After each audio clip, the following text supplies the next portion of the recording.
আসসালামু আলাইকুম রহমতুল্লাহি বারাকাতু। প্রিয় ভাই ও বন্ধুরা কেমন আছেন? আশা করি সবাই ভালো আছেন। দেশ ও প্রবাস থেকে যারাই এই মুহূর্তে ভিডিওটি দেখতেছেন আমার পক্ষ থেকে রইল আপনাদের জন্য আন্তরিক মোবারকবাদ। আমি চাই আপনারা সবসময় ভালো থাকেন, যে দেশেই থাকেন না কেন, যে কাজেই করেন না কেন, আপনাদের জন্য সবসময় শুভকামনা করি আমি।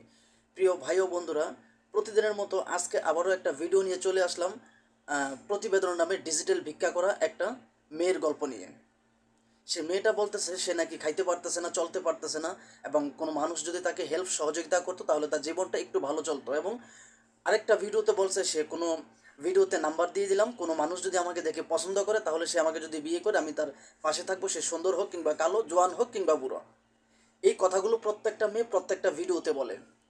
আমার খুবই দুঃখ হয় এই সমস্ত মেয়েদেরকে নিয়ে, যে আসলে এই সমস্ত মেয়েরা কেন মানুষদেরকে ধোঁকা দেওয়ার জন্য এই সমস্ত প্রতিবেদনের নামে ডিজিটাল ভিক্ষা করে মানুষকে দেউলিয়া করে দিচ্ছে। প্রবাসীদের, বিশেষ করে প্রবাসীদেরকে এরা টার্গেট করে, প্রবাসীদেরকে টার্গেট করে এই সমস্ত ভিডিওগুলো আপলোড দেয় ইউটিউব চ্যানেলে। এবং যে ইউটিউব চ্যানেলে ভিডিওগুলো আপলোড দেয় সেই ইউটিউব চ্যানেলের লোকেশন দেওয়া থাকে সৌদি আরব, কুয়েত, কাতার, বিশ্বের বিভিন্ন যে প্রবাস যে দেশগুলো, আমাদের বাংলাদেশি মানুষগুলো যে মিডল পয়েন্টে যে দেশগুলো, সেই দেশগুলো কিন্তু লোকেশন দেওয়া থাকে যেন প্রবাসীরা এই ভিডিওগুলো পায়। আমার স্ক্রিনের এই পাশে একটা ভিডিও দেখেন, এই মেয়েটা কি বলে। কি দরকার আছে না? অনেকটা অভাবে আছি, অনেক কষ্টে আছি ভাই। কিসের কষ্ট? খাইতেও পারতেছি না, বাসা বাড়িতে কাজ করি, অনেকটাই কষ্টে আছি কোনোভাবে। আচ্ছা ছোট একটা ভাই আছে, যদি আমরা দেখে ভালো লাগে, পছন্দ হয়, তাহলে যোগাযোগ করতে পারো, আমি ভিডিওতে নাম্বার দিয়ে দিই। আচ্ছা, কি প্রতিবেদনের নাম্বার দেবেন কেন? এত সুন্দর মেয়ে, সিকিউরিটি ভাই দরকার আমি আছে না? অনেকটা অভাবে আছি, অনেক কষ্টে আছি ভাই। কিসের কষ্ট? খাইতেও পারতেছি না, বাসা বাড়িতে কাজ করি, অনেকটাই কষ্টে আছি কোনোভাবে। আচ্ছা, ছোট একটা ভাই আছে। এত সুন্দর চেহারা দেখে কি কেমন মনে হয় যে বাসা বাড়িতে কাজ করো? চেহারা হলে কি সবকিছু হয় ভাই? চেহারা হলে তো সবকিছু হয়। গোবর। দেখলেন তো এই মেয়েটা কি বললো? ও বলতেছে ওকে যদি কোনো মানুষ বিয়ে করতে চায় তাহলে সে বিয়ে বসতে রাজি আছে। আজও তো মূলত ওরা প্রতিবেদনে কখনো বিয়ে বসতে আসে না, শুধু আসে ভালো একজন প্রবাস ছেলে পাবে, তাকে পটাবে, তার কাছ থেকে 2 থেকে 3 লক্ষ টাকা ধান্দা করবে, ধান্দা করার পরে সেই ছেলের নাম্বারটা ব্লক করে দিয়ে তাকে ছেড়ে অন্য আরেকজনকে ধরবে। এটাই হচ্ছে মূলত ওদের পেশা। যেভাবে ধান্দা করা হয়েছে ওমান প্রবাসী আমার এক প্রিয় ভাইকে, আমি সবসময় এই সমস্ত মেয়েদের প্রতি তীব্র নিন্দা জানাই। আমার স্ক্রিনের এই পাশে আরেকটা ভিডিও দেখেন, এই মেয়েটা, একই মেয়ে, এই আরেকটা ভিডিওতে দেখেন ও কি বলছে। না, আমি বোরকা পিনতে না ছাড়া বেরোই না। বোরকা পছন্দ না করে ভাই, কেন? সবাইরে দেখানো ভালো না। ভালো না। ইউটিউবের সামনে আইসে, ভালো একটা মানুষ পেলে তাকেই সবসময় মুখ দেখাবো। তুই যে এখন তো একবার মুখ ঢাকা না, কে? এখন তো সবাই দেখবো মুখটা, দেখবো না? হ্যাঁ, এই জন্যই তো আছে, সবাইরে দেখাবার জন্যই তো আছে। যাতে একজনে পছন্দ করে এই জন্য না? হুম। আচ্ছা, তো যোগাযোগ করবে কিভাবে? মোবাইল নাম্বার দিব। Mobile number? মেয়েটা প্রত্যেকটা ভিডিওতে বলে তার বাবা বিয়ে করে ভারত চলে গেছে, তার মা বুড়া হয়ে গেছে, এখন সে কাজকর্ম করতে পারে না। আজও তো এগুলো হচ্ছে মিথ্যা কথা।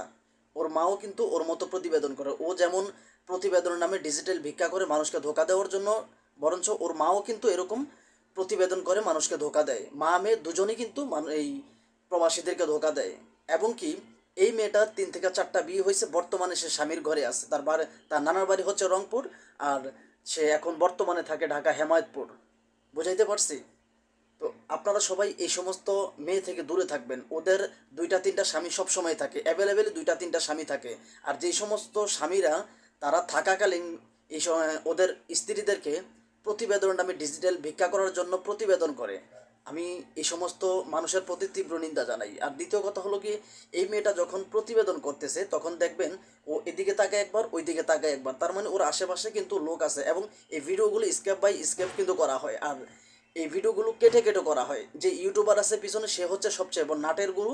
ও কিন্তু সব কিছু এই সমস্ত মেয়েদেরকে শিখিয়ে দেয়। আর ওরা যে কথাগুলো বলে, ওরা কথাগুলো বলে খুব স্লোভাবে, আস্তে ধীরে, যাতে মানুষ মনে করে এই সমস্ত মেয়েরা বোকা। যদিও এই সমস্ত মেয়েরা বেশি একটা লেখাপড়া করে না, কিন্তু ওরা যে সমস্ত চিটিংবাজ, ওরা যেরকম চালাক চতুর, আপনি একজন প্রবাসী দেশ বিদেশে ঘুরেন, আপনিও ওদের সাথে পারবেন না।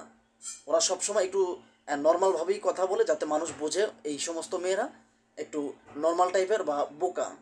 শুধু ইউটিউবে আসছে একজন ভালো মনের মানুষের জন্য।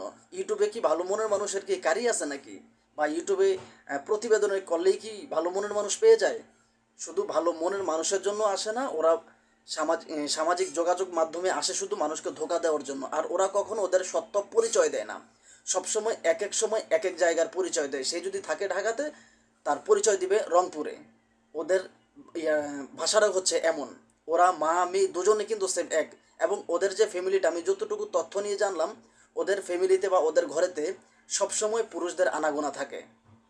ওদের কথাবার্তা বা আচার আচরণ দেখলে মনে হয় যে দীর্ঘদিন যাবৎ নিষিদ্ধ পল্লীতে থেকে সেখান থেকে প্র্যাকটিস করে তারপর আপনার এই প্রতিবেদনে আসছে। তো আমি বরাবরের মতো সবসময় বলি, এই সমস্ত মেয়ে থেকে দূরে থাকবেন যদি জীবন ভালো করতে চান, জীবন সুন্দর করতে চান। আর ওদের ব্যবহারটা এতটাই খারাপ, আপনি ওদের ব্যবহার শুনলে বুঝবেন যে আসলে ওরা মনে হয় গালির ডিগ্রি নিয়ে তারপরে প্রতিবেদন করে। ওদের, আপনারা তো কেউ হয়তো এই সমস্ত মেয়েদের সম্মুখীন হন নাই, তাই ওদের ব্যবহার সম্পর্কে জানেন না। আমি যথেষ্ট পরিমাণ এক্সপেরিয়েন্স আছে আমার, এবং আমি অনেকগুলো মেয়ের সামনে গিয়েছি বা এর অনেকগুলো মেয়ের সাথে কথা বলেছি, যা একটু ফোন রিসিভ করতে দেরি হলেই ওদের ভাষা এতটাই খারাপ হয়, মা ভাই বোন আত্মীয় স্বজন গোষ্ঠী জ্ঞাতি সবাইকে নিয়ে ওরা গালি দেয়।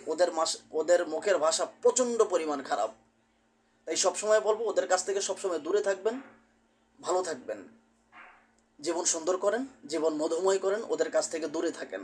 ওরা হচ্ছে আপনার কি বলবো, আসলে ভিডিওতে অনেক কথা বলা যায় না, কারণ এই ভিডিওগুলো আসলে আমার সিনিয়র জুনিয়র অনেক মানুষ দেখে, যার কারণে আসলে আমি অনেকগুলো ভাষা ওদের সাথে ব্যবহার করতে পারতেছি না এই ভিডিওর মাধ্যমে। তো যাই হোক, আপনারা সবাই এই সমস্ত মেয়ে থেকে দূরে থাকবেন, যেন আপনাদের জীবন ভালো হয়, সুন্দর হয়, আর আপনাদের প্রবাস জীবন সুন্দর হয়, মধুময় হোক, সেই প্রত্যাশাই সবসময় করি। তো এই ভিডিওটি বানানো হয়েছে শুধুমাত্র সতর্কমূলক, কারো উদ্দেশ্য করে ভিডিওটি বানানো হয়নি। আর প্লিজ আমার প্রিয় প্রবাসী ভাইয়েরা, আপনারা একটা একটা করে কমেন্ট করে যাবেন, আর ভিডিওটি ভালো লাগলে চ্যানেলটা সাবস্ক্রাইব করে পাশের বেল আইকনটি বাজিয়ে দিবেন, যেন পরবর্তীতে আপনাদের জন্য আরও এর চাইতে ভালো ভিডিও নিয়ে আমি চলে আসতে পারি আপনাদের মাঝে। তো সবসময় আপনাদের জন্য শুভকামনা। আসসালামু আলাইকুম আ রহমতুল্লাহি ওয়া বারাকাতুহু। খোদা হাফেজ।